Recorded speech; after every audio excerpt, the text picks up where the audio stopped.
And also another thing, with that medal, can you imagine if like for 1 year, right, any queue in Singapore, you show your medal, you have to go to the front. You can go to the You front. have to go to the front. Wow. Oh, I love it. That would be dope, man. Now, then people will sell it for that reason. Oh, yeah. Correct. Because it's actually got a real use case people now. selling, like Universal Studios, just fucking go to the front.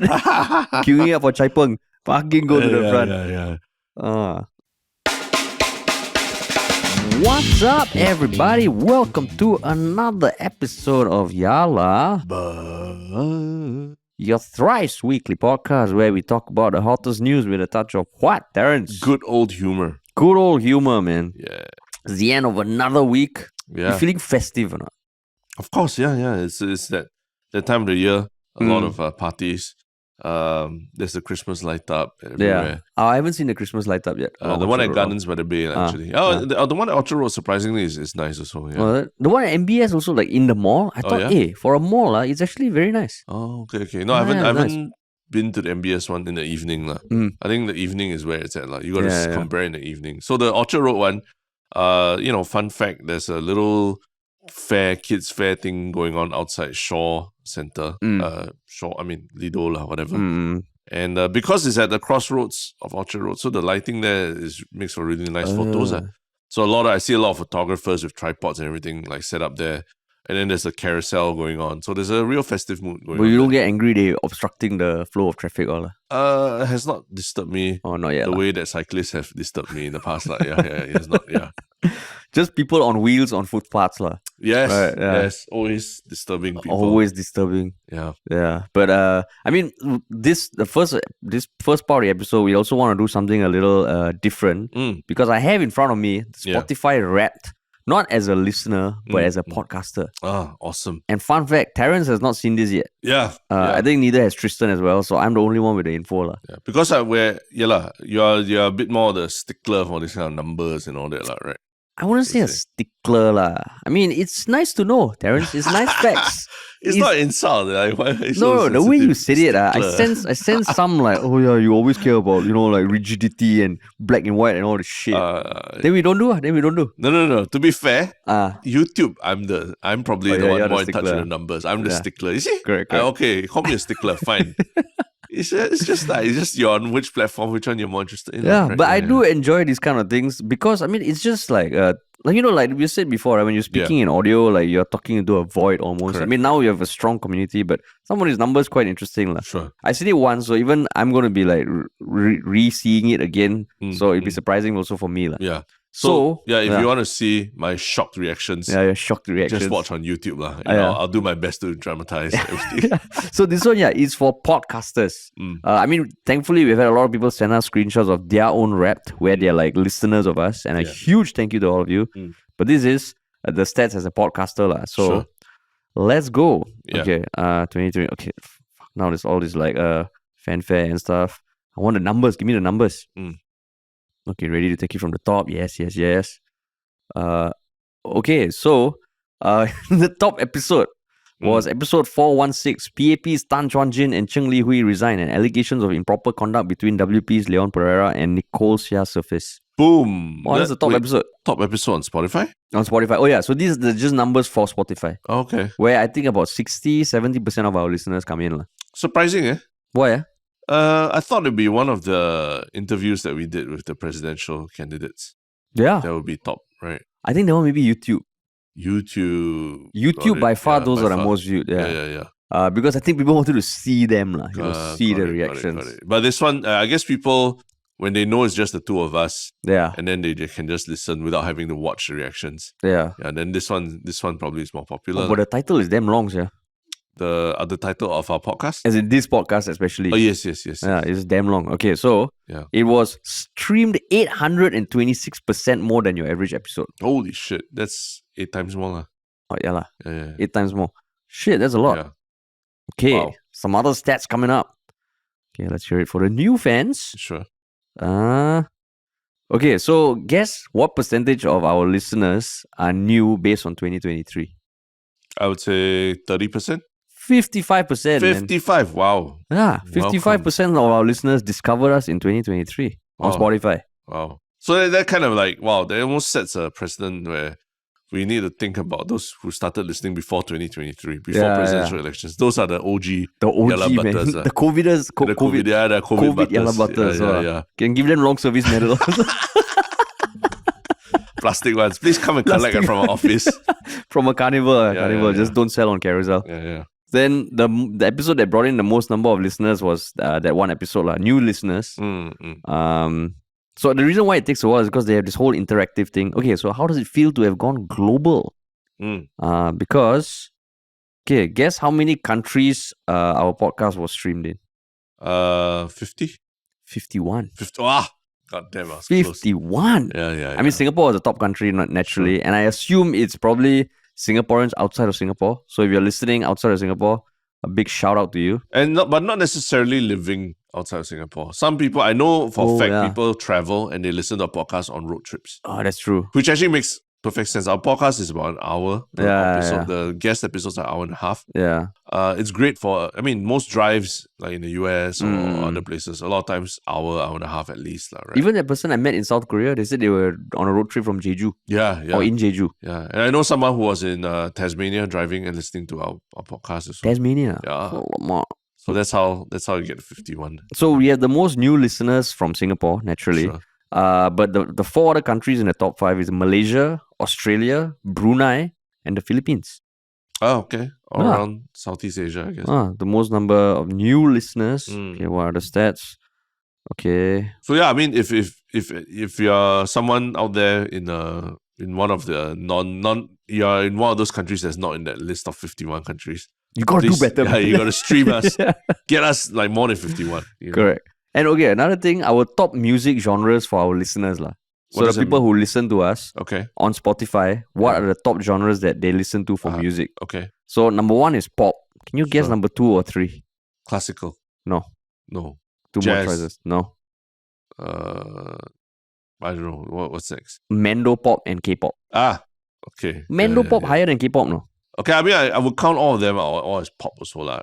Language regardless. Yeah, because K-pop now is not really, not Korean speaking. You go on 97, they're playing Korean pop, K-pop also, Yeah, exactly. Yeah. Okay. So beyond pop, there's nothing else. Those are the top 3 only. Oh, they only give the top 3. Only give the top 3. Okay, fine. Oh, the most shared episode. Okay, so this is what the most shared Tan Kin Lian. Episode 428. That was the most shared on Spotify. Sure. But it wasn't the most listened to. Interesting. I guess because maybe when people are listening, they want to see the reactions. So then they go on YouTube. It's the Kurt Tay effect. Which is what? Look at this guy.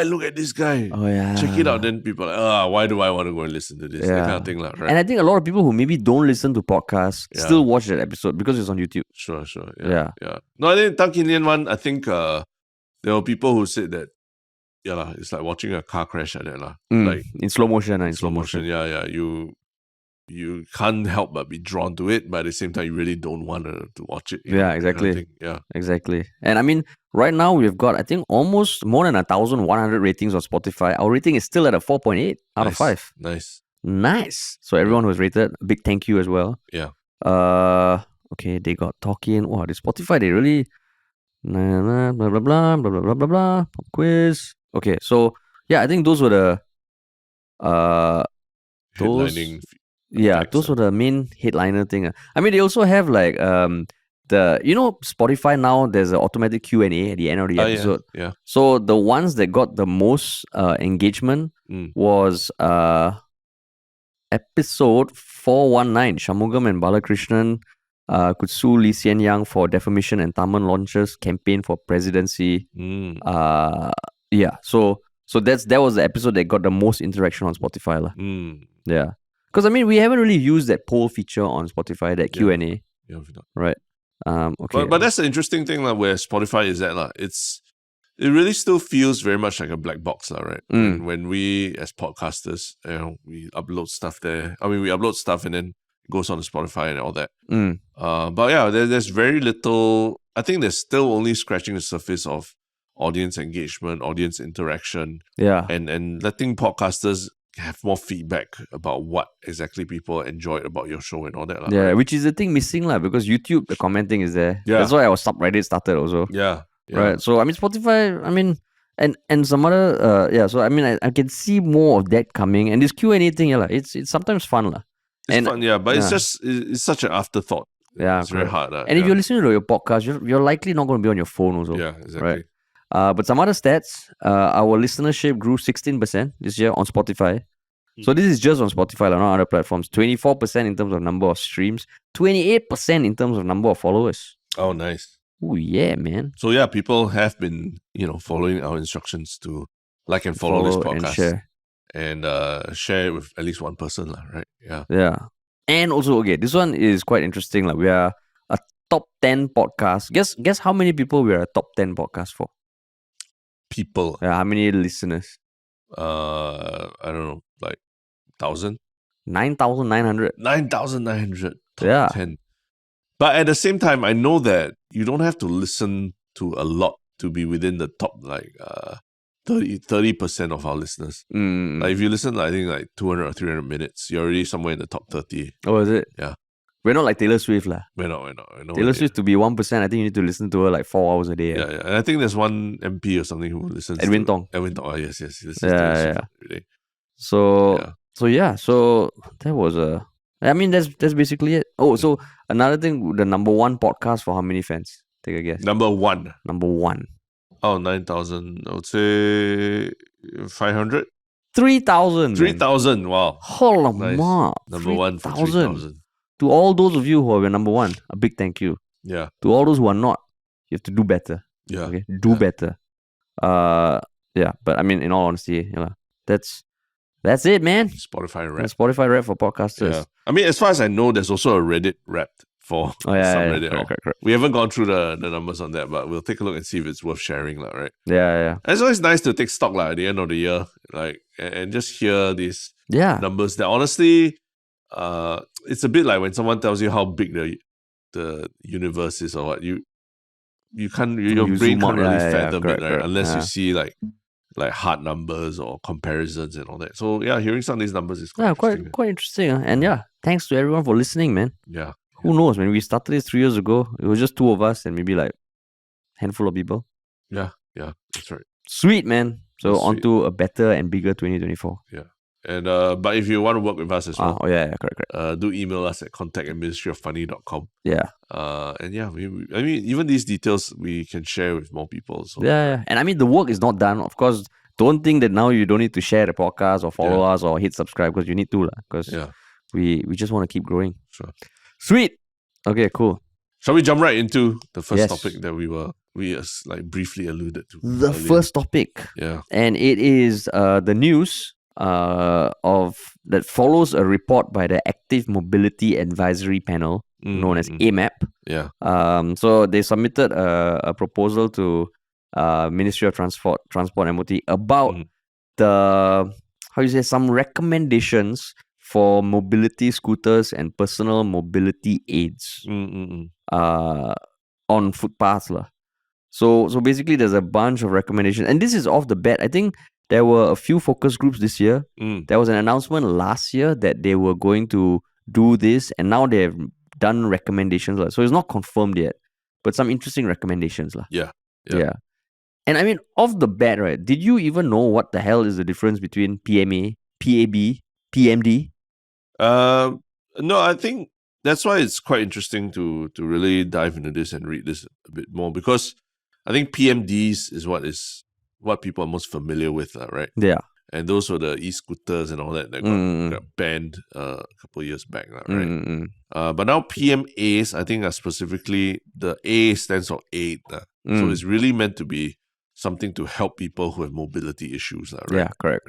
So I think even in the articles that you're reading, you won't hear PMDs, you'll hear PMAs. And in this paper as well, that the proposal that they submitted to the Ministry of Transport is A's. So it's really, you definitely see less like e-scooters everywhere, right? You still see a couple here and there.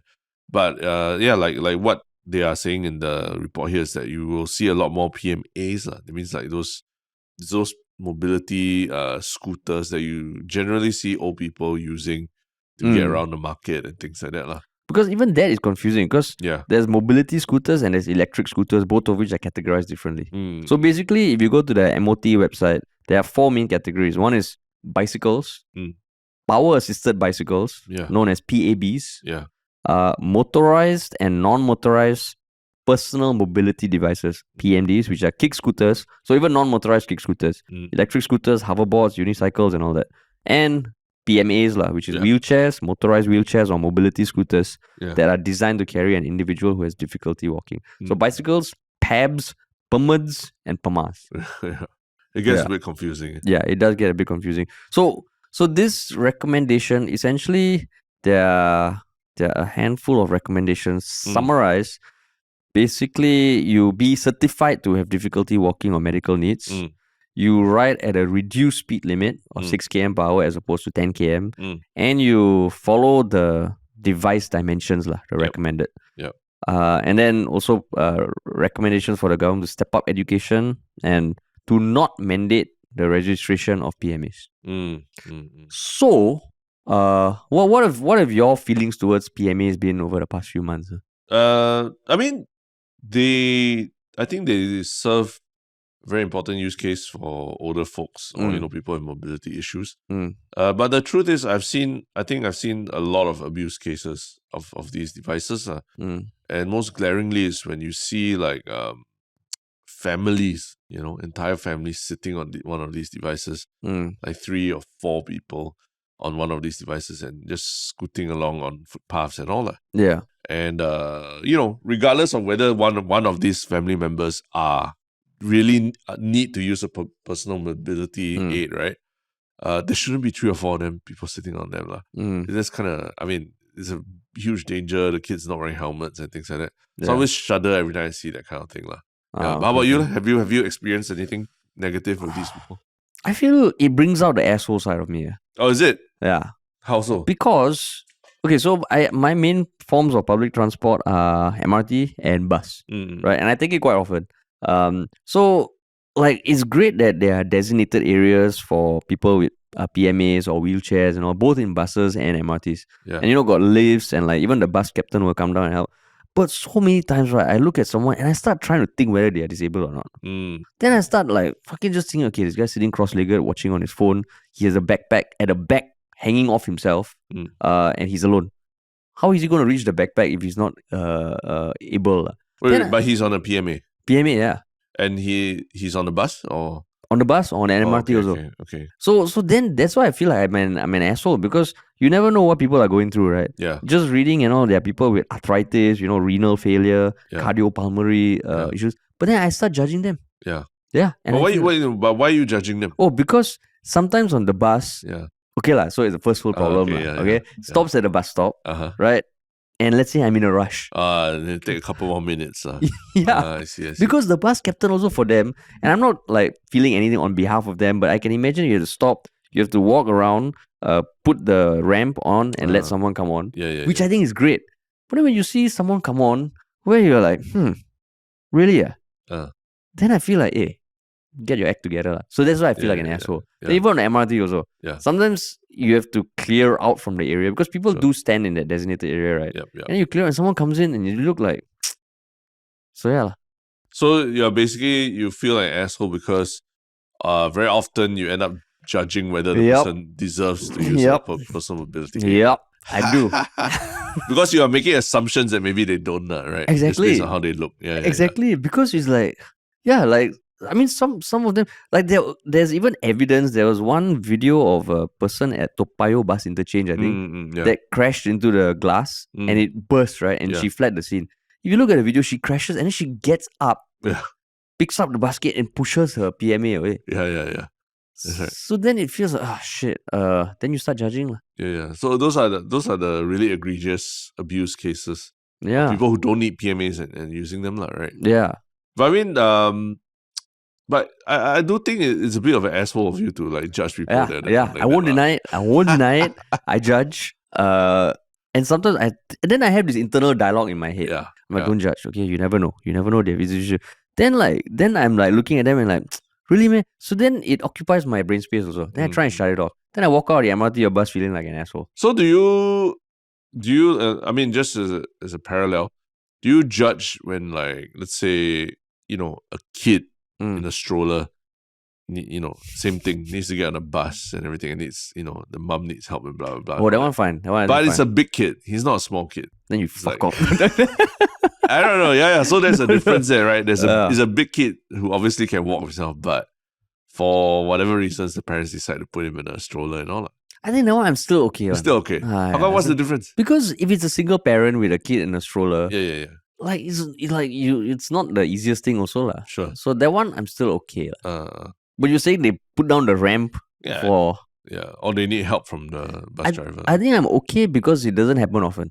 Okay. Yeah. Okay. And I think that's the PMAs happen enough. More and more often. Oh, really? Yeah, more and more often. And I think that is the crux of this thing, because then you are kind of, first of all, like trivializing people who actually need it, who really are not able to move without it, like who might have, amputated limbs or something.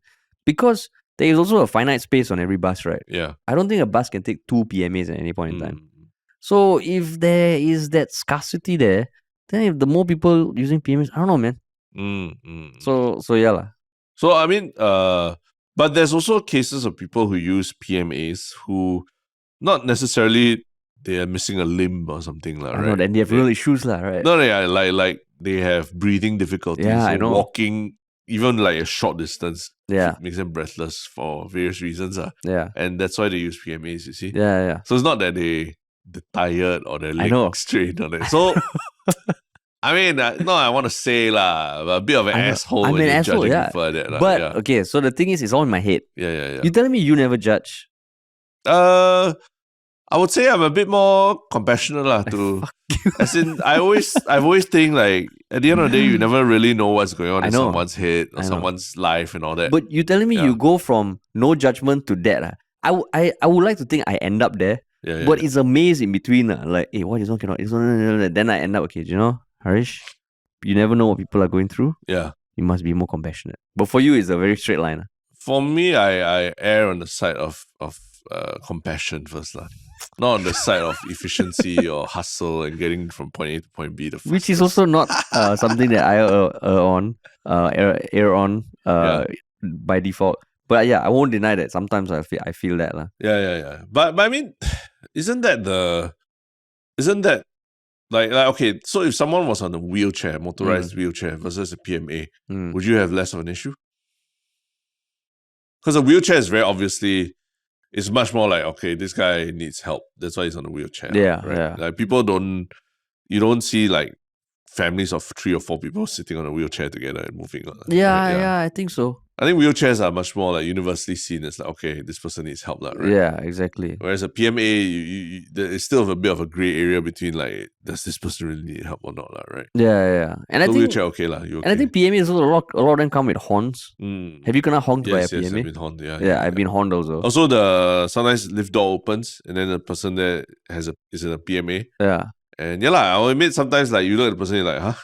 You need to be on PMA. Yeah, then exactly. They just like sort of just like, not even saying excuse me, they just drive in, like, Yeah. Whereas I feel like a wheelchair and all that, there's almost like okay, let me help you kind of thing. There's something that pulls you towards like, okay, let me help you push your wheelchair. Yeah. Oh, it's motorized. Okay, fine, just come in, Yeah. But PMA is like, there's no handles or anything to ask people for help, right? So it's like, whoa, you're sort of like, you're just sort of like invading my space with your... And because someone can be big. Big, yeah. Big, yeah. So in my defense, to not make it seem like I'm an asshole, like I think public transport quite a bit. Yeah, right? definitely more than me. It's over time. So Terrence, anyone listening, okay, it's not it's almost like repetition feeds into that that irritation. Sure. Transport privilege I have. Yeah, transport privilege, correct. Yeah. But I mean, that's why over here they say that, all these things don't apply to wheelchair users, motorized wheelchair users, which I think it's right, right? Because I think wheelchairs are a very different thing from a PMA. But can you eyeball tell the difference between motorized wheelchair and a PMA? I mean, wheelchair, you sort of sit in it like how we are sitting in like a chair. Like no steering wheel kind of thing. There is a little knob. Okay. On the hand side, So that one is immediately I see. I'm like, okay, this usually. I mean, it must be serious, right? It's not like anything, But the PMAs, I mean, you see a whole a very diversity of demographics, right? Using PMAs. That's the thing that I think like make people look twice, think twice about it. And I think it's like also shouldn't be like misconstrued as like the population or like even me not wanting there to be more accessibility. Because Singapore is aging, right? Yeah. Like there's gonna be more people who will need PMAs. Yeah. Right? I mean, even my mom, like, does she walk the same way she does now than she did 10 years ago? No.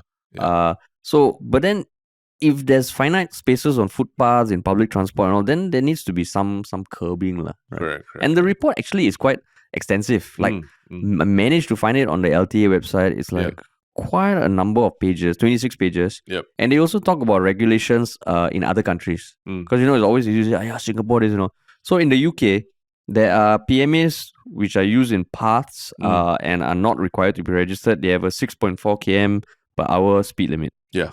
And there's a maximum weight. In Spain, certain parts of Spain, they are required to show a disability badge or proof of walking difficulty or be above 55 years. Sure. And there's a 4 kilometer speed limit. In Queensland, Australia, registration is required. There must be an electric motor and there is a max speed of 10 km. And Australia, at a national level, even though Queensland, there's registration is required, national level, Australia, no. Which is what I think the panel is proposing in Singapore also, to not require registration. Yeah, because I think, registration will be a lot of paperwork and hard for people. And hard to enforce also, right? Yeah. And the people who really need it is going to be difficult. It's going to be troublesome. Yeah. But like the one in like Queensland, Australia, the max is 10 km, but because they require registration. I guess that's the thing. If you want to be able to move, because 4 kilometers per hour is actually not that fast. But 6 is pretty fast, right? Pretty fast. I would say, what speed do you think you walk at usually? Actually, maybe 4 to 5. I think. Yeah, I'm definitely not 6. I'm definitely not a 6 km per hour kind of person. It depends. If I'm rushing, then it's a 6. Then No, you are a fast walker. I always am like struggling to catch up. Not say struggling. I don't want to catch up with you because I don't want to feel so anxious. You see? So then you're just being stubborn. What do you mean you don't want to catch up? No, as in like why rush so fast? If it's a lunch break, I'm not rushing. No, lunch break, I think I'm okay. No, but what I'm talking about is when you walk to and from lunch, your pace is generally a lot faster than, not just me, I think more people also. I think so, right? So. And there's this like urgency to get somewhere and just like join the shortest queue. Wow, so long queue, I cannot queue. And even though the queue moves faster. Every time like, it's illogical. Because like usually when we order food, we end up, even if I join the longer queue, because the one place I go moves fast, right? Yeah, then we usually end up eat fucking fast. I eat fucking fast. The time that you finish 1/4 your plate, I'm like, hey, you want drink? I'm done with my food already. So I make up for it other ways. That's why I like, don't you walk so fast, dude. Yeah. Can you imagine if I queue up plus I eat at the pace that I eat, and I walk at the pace that you walk generally? Yeah. If I eat lunch long, I'll be 2 hours long. Yeah, correct. So okay, you make up for it. I make up for it. I make up for it. Slow eater, fast walker. You're a slow walker, fast eater. So about the same. About the same. It all adds up. It all adds up. But even 6 km per hour is still pretty. It's not slow it's not slow. I can still imagine people who are lazy to walk would still want to use PMAs. Yeah. And I think I like the rationale. They say it's meant to replace walking for people who cannot walk. Yes. If you can go 10 km per hour, it's almost like an alternative transport mode, right? You can go and fight with So Ryong already at the, Oh yeah, that's right. No, then there's another thing that this doesn't cover is the use of PMAs inside malls. Yes. Yeah, which I don't think this recommendation doesn't cover, but it has also been a debate. On one hand, I don't think you should not allow it. Yeah. Because if it's meant to be give people who can't walk the ability to walk, then you can't just say, hey, malls, you cannot, you wait outside, right? Yeah.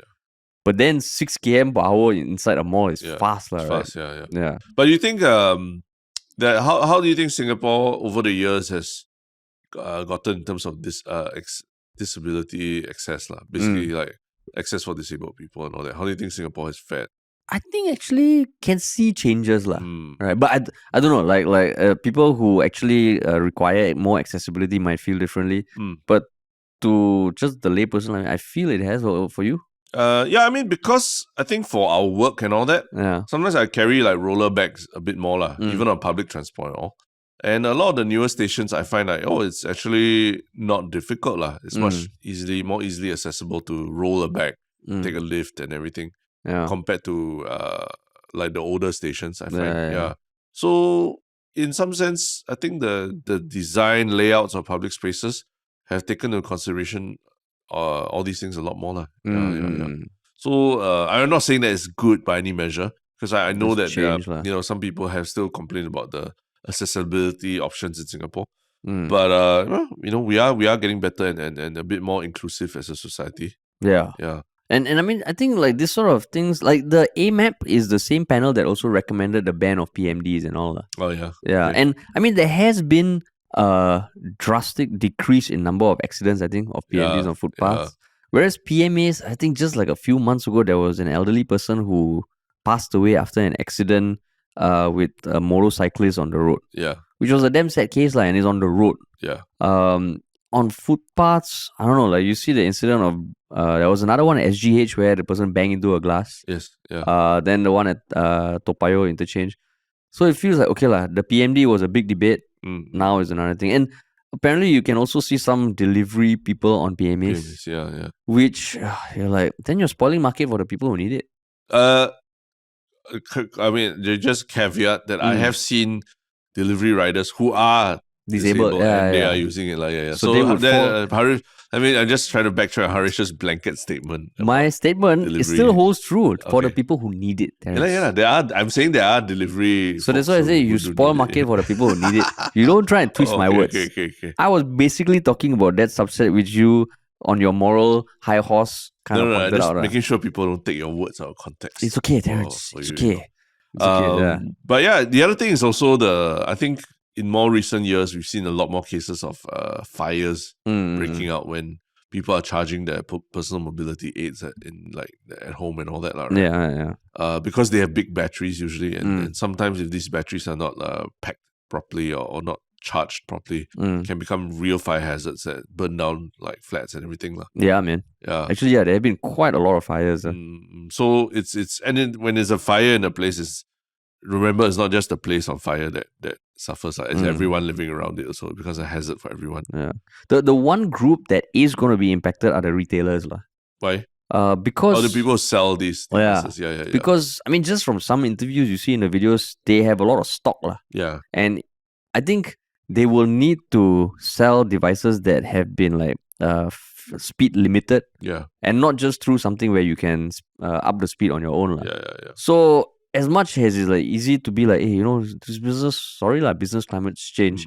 There's a bit of oh shit, if you have that much inventory for things that are physical, which doesn't come that cheap, right? Yeah. I think they retail for between 1 to 3K, at least what I found online. So I think there was one that said it might take up to 4 months to clear the inventory. Yeah. So hope there can be some bridging time for the regulations to kick in.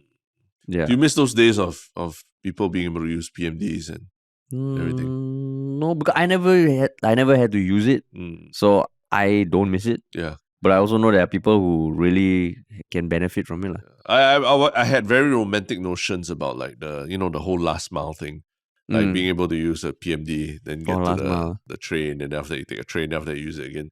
I think even because I did buy one of those unicycle Xiaomi, the one that you stand on and then you just lean forward and all that. And I believe my wife did try using it once to get to work via the park connector and everything. And it was cool. I mean, it was like another way of engaging with the world. It's almost like the feeling of when you first try scuba diving. Suddenly you say, hey, there's this whole other world, Then now, there's a way to actually travel that is not walking, that is not taking a vehicle, that's not stepping on a bus. You are driving yourself, but in a more controlled manner on the road. But that one still can, what? Because it's park connector. Correct. But the problem is from park connector to your office, then you are doing something illegal already. Oh, that's true. So I was one of those people who basically, I bought this device, I don't know what, I spent $600, $700. And a few years later, I had to bring it to join a line of people at this, who were just surrendering their devices. And then do you get anything at all in return? I can't remember. You just surrender it. pretty much. It's just disposal because it's electronic and all. It's electronic, and then they knew that a lot of people are not going to be able to use it anymore. So they created this. I think they got a business to go around Singapore, and then at certain points of the day or certain dates, you can go and surrender. And just not say surrender, just dispose of your device. It was quite sad. I saw all those people in the line, they're all like, so sian, getting rid of that thing. But no choice. I mean, you don't want this white elephant sitting around. Then they just resell it to countries where got no regulation. Maybe. Yeah, actually, that's a good point. Yeah, maybe that's you just export it. Yeah. Yeah. But those were interesting days. Yeah. That will never come back, unfortunately. But this PMAs thing, I mean, yeah, because there are going to be a lot more people who need PMAs. Yeah. And see how it goes. It's still not confirmed. This was a proposal that was submitted. And then I think they've given a timeline that it'll take a few months for the government to review it, right? Yeah. But yeah. So I mean that's talking about PMAs, but on kind of a related note, since we were talking about people trying to dispose of white elephants and all that. This is also a discussion about a bunch of people who are trying to get rid of something that I think maybe people think that they should be coveting rather than trying to get rid of it. Yeah. But they did it in a very Singaporean fashion. Yeah. What is this thing that they were getting rid of? So apparently, as of like a few days ago, some recipients of the COVID-19 resilience medals, which was given out in May this year, started listing them on Carousell and selling them. Yeah. From prices ranging from 500 to $1 million. So on December 13th, Mothership, I think this broke, I don't know, via social, on Instagram. Someone who goes by the Your Honest Healthcare Worker or something, posted a screenshot, the Honest Healthcare Worker, who said, some individuals have put up their medals for sale for whatever reasons they may have for doing so. They're certainly free to do as they wish, but a few of us, because this person works in healthcare, were really disappointed. So Mothership reported that as of 4:15 p.m. on 13th December, there were at least 5 listings. Yeah. But by 5 p.m. they were no longer available because apparently the Prime Minister's office, people were reporting to them, and I guess maybe they stepped in. Yeah. So on my cursory search on Carousell, even half an hour ago, someone posted COVID-19 resilience medal for $1. For $1. But in the description, they say, for those of you willing to give away and think that's not going to make you any better, there are people out there who deserve it better. I will give mine to those who fought the pandemic, wore PPE whole day, treating patients, operations, and blah, blah, blah.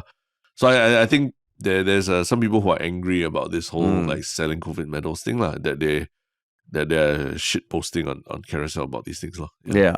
So I mean, there's so many questions, man, with this. Yeah. But what were some of the things that came to your mind when you first saw this? I was like, that I'm quite shocked that there's 110,000 of these medals out there, right? That were given out, yeah. They were given out, 110,000. That's a lot of medals, right? So, but apparently, it's still not fulfilling the demand, in the sense that there are people who worked on the front lines who are saying that they didn't get the medals, they didn't get recognized. So it's like, maybe we need more than 110,000, like 200,000 or something, man. And I mean, if you want to see the entire breakdown of the recipient list, there is actually a PDF document outside the PMO office, which is 1,200 pages long. Wow. That lists down the name of every recipient. Yeah. So it's like, and they were given out I think you had to self-collect at a carnival. The F1 race pit. F1 race pit. So I mean, okay, so that was one thing for you, that there were so many, is it? Yeah. I was quite surprised. Because I knew that there were awards being presented to people from the SAF, from MOH, everything. But I didn't know there was a general resilience medal that was given to 110,000. Yeah, because I think there was news that there were bonuses that were paid out, right? Yeah. But this one, I mean, I guess for me, I did have that question, or that realization, oh shit, 110,000. But my next thing was will people actually buy this? Yeah, on Carousell, yeah. Yeah. And I mean, certain websites also, I think one of the alternative websites, they're a bit misleading with their title. They said have been sold online for $500 to $1 million. It's not sold, it's just listed. Yeah, it's just listed. So, but how you feel this is disrespectful? Are you pissed off, Terrence? I mean, like just alluding to that honest healthcare worker account, you go on the account, then that one post that they have about this issue, a lot of the comments are like, what is the point of this medal? Like, why not just like solve the pressing issues that healthcare workers actually face, like low pay, long working hours, and things like that.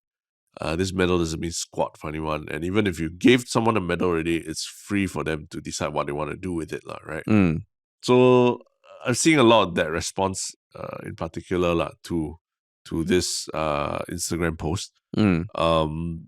And to some extent, it's true, right? Is if you gave someone a medal, it's their prerogative what they want to do with it as well, right? And just because they're selling it doesn't necessarily mean that it's because they're greedy or what. Maybe it's really meant for something like feeding the family or even giving to charity. I mean, okay, that's maybe a bit of a stretch. But yeah, it's their prerogative what they want to do with it, and people value these things differently as well, right? Yeah. So actually, what's the big fuss? Yeah. So that's why, I mean, like, okay, so the Instagram, the honest health worker, I mean, the bio, an honest healthcare worker trying to make an honest living. Yeah. Hard truths to keep the Singapore healthcare worker going. I mean, yeah, the same, similar thoughts. Okay, so in a sense, I can still see some value in giving this out. But then, is it just because there are 110,000 of it that makes it feel less special? So that's one thing. And then the second thing is, there will always be people who do things that you disagree with. If there are only 5 or 6 listings out of 110,000 people who received it, that's a fucking low percentage of people who are doing stupid shit. Yeah. Right. So that's where I feel like I can imagine now people are thinking, oh shit, there's a market for this kind of stuff. What have I received from army and shit to? Because last time there was a case of like a bayonet or like the sword of honor kind of being sold, like the OCS sword and all. I think so, yeah. Yeah, which I think that one is illegal because it's a military thing.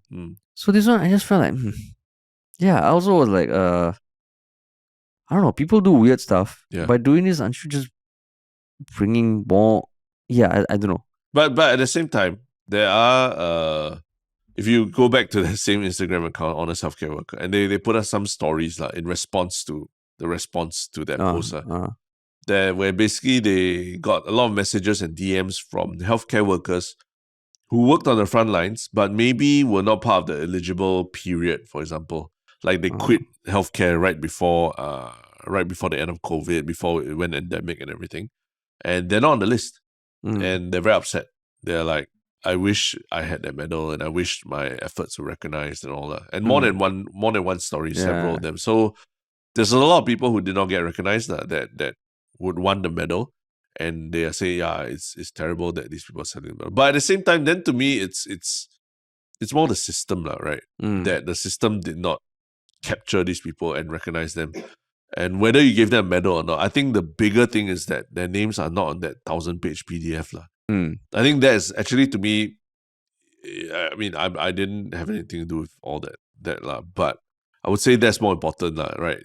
That your name is recorded in history on a PDF on MOH's website or whatever, that you contributed to the fight, rather than the physical medal itself. Like I think the medal, again, even the way it's distributed and all, it's not like the president comes to your house and shakes your hand and gives it to you, right? Then you got photo opportunity. It's literally you go and collect it from like you have to physically go to a carnival and collect it and everything, right? Not saying that people don't value it because of that, but what I'm saying is that I think it's the recognition that people want, right? The acknowledgement from institutions, from the public that I contributed to this. So it's more about appearing in that 1,000-page PDF than about the medal itself, Oh, I see. And so, I mean, yeah, are you saying that like just the fact that they recognize these 110,000 people make people feel like you're an outsider? Yeah.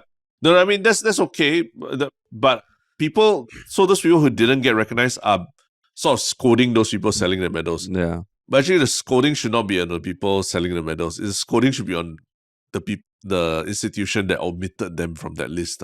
But I think there's probably two, right? There's some people who do feel that this is disrespectful. Like, okay, off the bat, do you think that they should be selling these kind of things? I mean, if it was me, I wouldn't, right? But I can't say you can't speak for other people what their priorities are. Yeah. Right. Some people really they feel like this is if they don't feel any like this is a waste of money and everything, then they want to sell, then they sell it. It's their prerogative. They earned it, right? Yeah. They've also earned the medal, so it's up to them what they want to do with it. Who are we to tell them what to do with it? Yeah. Which is precisely like the problem that we have, right? Like we're always telling healthcare workers how they should be feeling and doing things rather than addressing the concerns that they have, right? Yeah. So I mean, I also feel the same way. Like I wouldn't do it either. But if people do it, it's their prerogative. Yeah. And I mean, maybe, but also at the same time, right? I don't think the government could have done something that made everyone happy, right? Yeah, you can. The moment you identify certain people who did certain things, if you're not part of that and you feel wronged, like let's say there will be a list of like the top 5 podcasters in Singapore, right?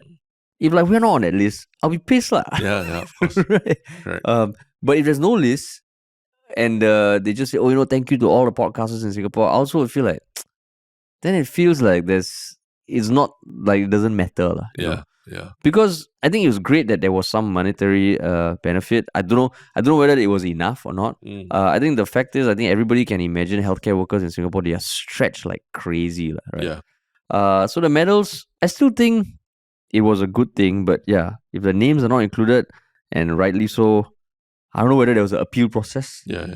Saying that where people can just... So some people were saying that they actually got emails that went to the spam inbox about them being on this list and being able to collect the medals and everything. Oh, is it? Yeah, so even the distribution side of things is not so easy also, like everyone knows that they got it and then it's easy for them to access it and all that. That one was a bit weird that they had to go to the F1 event to collect it. I suppose there's probably some massive public event going on there related to healthcare workers. And then they distributed it there. Yeah. But I mean, what else could they have done? NDP, No, I thought like bought out like Taylor Swift for one night and then like all the healthcare workers get to come. Walao, fuck man. That would be like then they'd be like, I'm not a Taylor Swift fan. I'm a like there'll always be people who are not pleased, right? Yeah. But I think like people are pointing also like, okay, if healthcare workers are annoyed at something about this, what is the bigger issue at its core? Yeah. Because they all sacrifice so much. And on Reddit, of course, you see comments like, then why don't... Well, I think some people were saying that for the PMO to say you shouldn't sell this because it's disrespectful, because I think that was your statement, right? Yeah. The comment was like, why don't you pay our ministers in medals? You give them medals. Why they need to get so much? Because there is the monetary side of things also, right?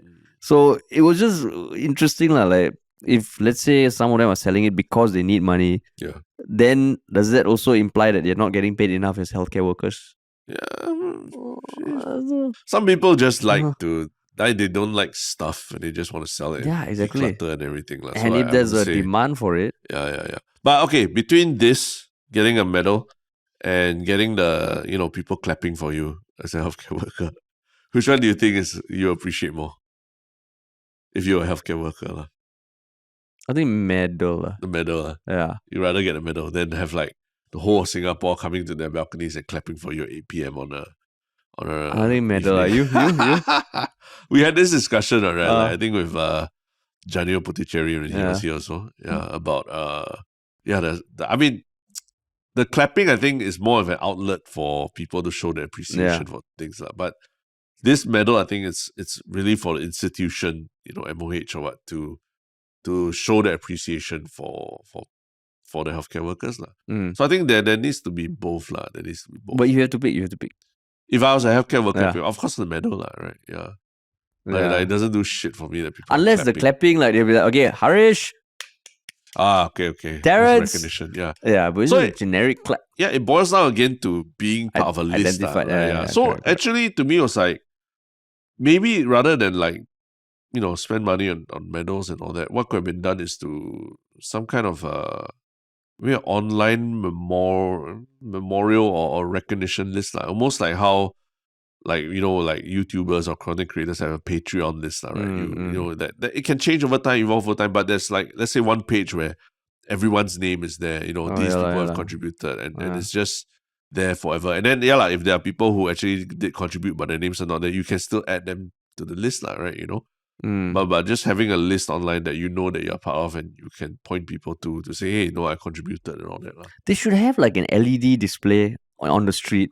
The whole time it's running. The names, so you even know, and it's just on loop. It will go through like everyone is like 10 seconds maybe. So 110,000 over the course of the year. It'd be so cool if you know what time yours is. Yeah, then you go and take a picture. That's a great idea. That'd be fucking great, man. And you can update it also. That doesn't cost as much as like, printing out all these things.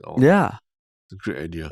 Hey, whoever's listening. And also another thing, with that medal, can you imagine if like for 1 year, right, any queue in Singapore, you show your medal, you have to go to the front. You can go to the front. You have to go to the front. Wow. Oh, I love it. That would be dope. Now, then people will sell it for that reason. Oh, yeah. Correct. Because it's actually got a real use case. People will sell it. Oh, like Universal Studios, just fucking go to the front.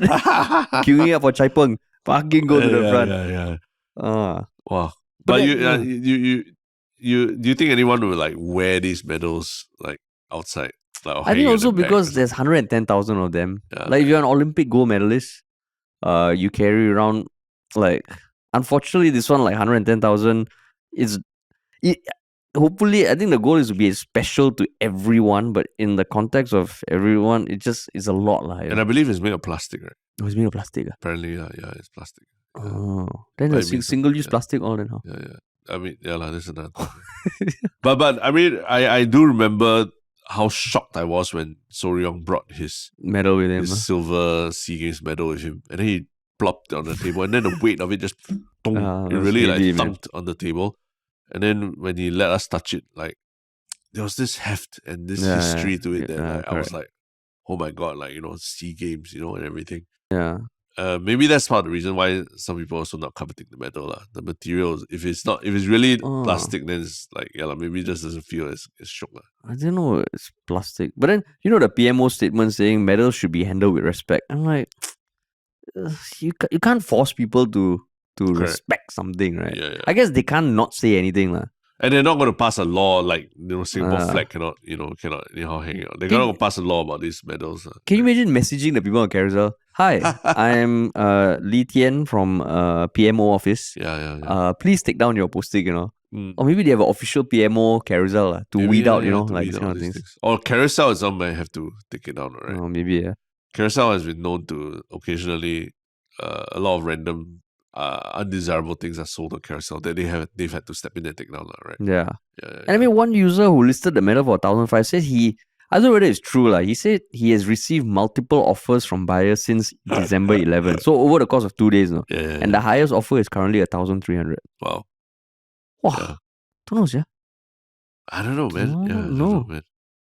But in this day and age, like even when like presidential candidates are opting not to print out posters and all that, like just to reduce the amount of stuff that people see and have, right?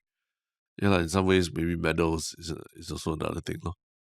Yeah. What is the new age medal? Because medals have been given out for a long time already, right? I think like what you said, a selfie with your name in the background. How dope would it be, man?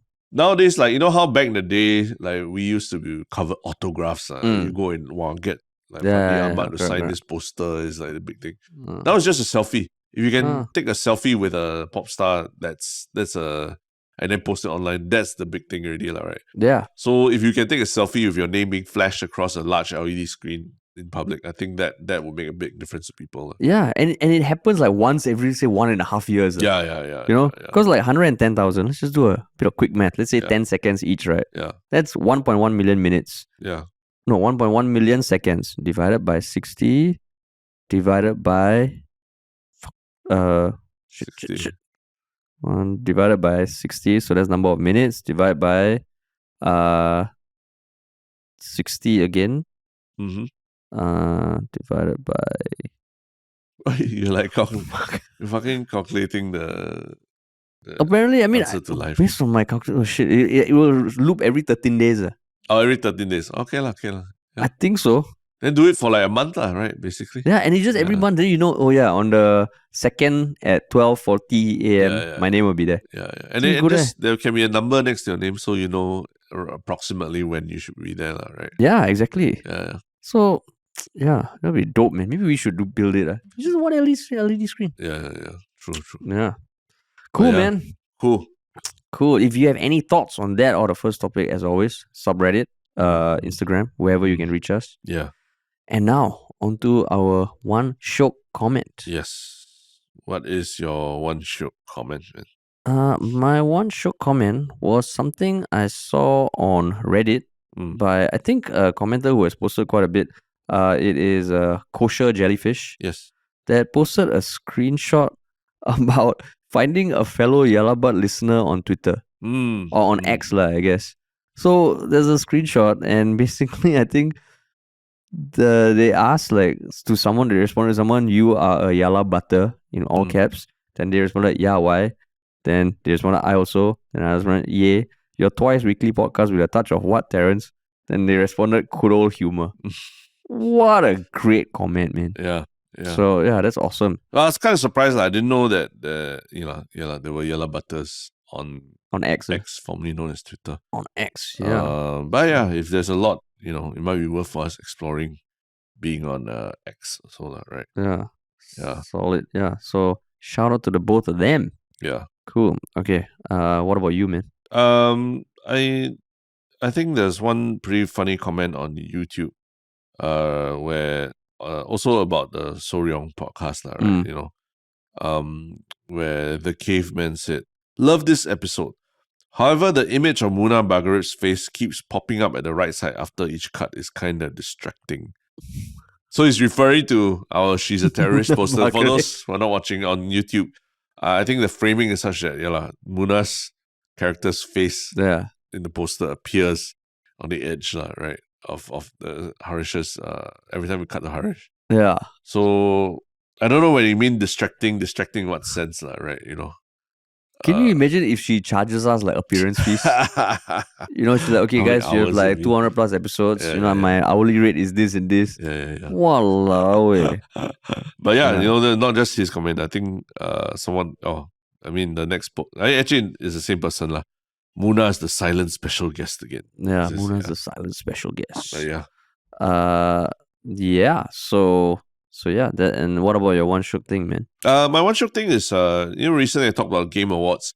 Yeah. So I saw that there was one indie game that was on Xbox Game Pass that apparently won awards and all, but I never knew that it was that type of game. So I tried it out recently, and it's actually a very cute game called Party Animals.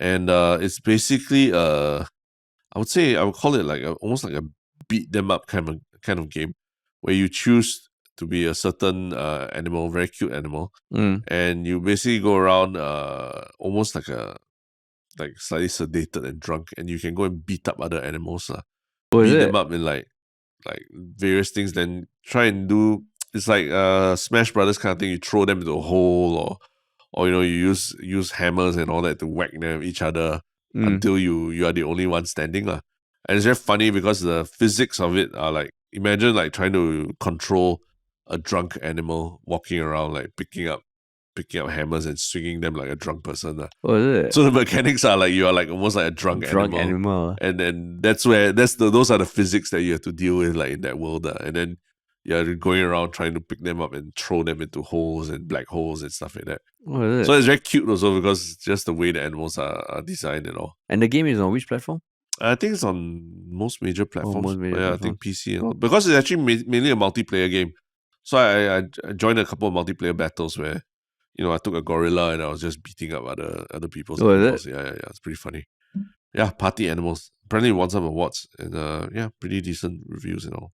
Wow, serious, Cool. My one Shiok thing was the news that, now it's no longer relevant already, but I just thought it was a nice thing.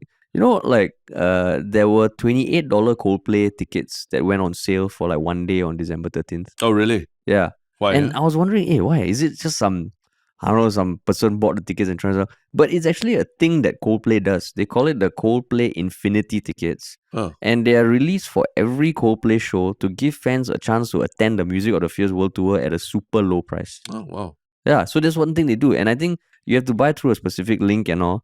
And they are randomly allocated in the venue. So you might have the back row or you might have like right up front. Wow. But it's just something they do, which I thought, I mean, it's pretty cool. Of course, they ask for your email and also you can say, oh, they are just building up their emails list, But I just thought it's a nice thing. Yeah. And they do it for every concert, Wow. No, so, I know for a fact that they are quite they do try and keep a cap on what the minimum price that you pay for a Coldplay concert, because they do want to make it as communal and event as possible, but still make money, obviously. Yeah, exactly. So I just thought, that's a nice touch, especially off the back of like us talking about Taylor Swift and all, before. Yeah, the $50,000 packages. $50,000, but that one, admittedly, is not from Taylor Swift's team. Correct. Right. Yeah. It was MBS, but this one is like, shit. I was like, that's damn cool, man. It's just a nice gesture, Fucking Coldplay. I'm damn excited. So do you? I mean, you have tickets. I have tickets. Yeah. You also, right? No, I had access to tickets, but I remember I made the extraordinary decision not to attend. But then now you got FOMO, You got FOMO. Actually, it's okay. You got FOMO, just say. No. I think as an aside, the FOMO I have is that the opening acts are actually quite exciting to me, Singaporean performances like by Jasmine Soko and Riley and all. I'm quite excited about that actually. I mean, I follow them and their music, and for them to open for Coldplay, I'm quite cool. Quite cool, right? So it really feels like a much more Singaporean celebration in that sense, right? It's not just that big band comes to Singapore, but it's all tourists and all that. But it's like local acts being shown to international visitors also. I sell you my ticket for 4,000. It's okay. I'll go for the $28 ticket. $28. Over already, 13 December. 13 December, finish. Then I'll go on Carousell and find it. I'll trade it for a COVID resilience medal or something. Yeah, man. Yeah, but cool. Yeah. Awesome. Cool. Thanks, everybody. We've come to the end of the podcast. As always, if you enjoyed this, it'd be great if you could share it with one other person. Follow us on social media. Hit subscribe. And if you want to work with us, email us at contact@ministryoffunny.com. That's right. Sweet. Thanks a lot, everyone.